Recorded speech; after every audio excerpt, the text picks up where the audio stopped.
Hello, let's see the solution to weather observation station 3. It's an SQL question on HackerRank.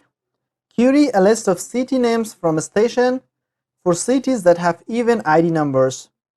Print the result in any order, but exclude the duplicates from the answer. The station table is described as follows. We have fields or columns ID of type number, city, state, latitude, and longitude. So this question mainly has two parts. We have to print the cities with even number and also remove the duplicates. So let's do that. We will select city from station. This is going to give us the name of all the cities, but we are going to filter and print only the cities with even ID number. So we can use a where class where we have the ID, where ID mod 2 equal to 0.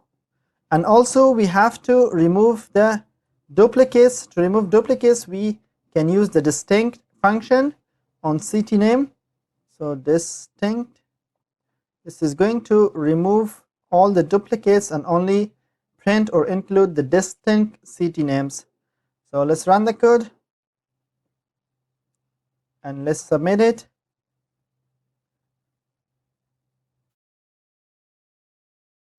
We have passed all the test cases.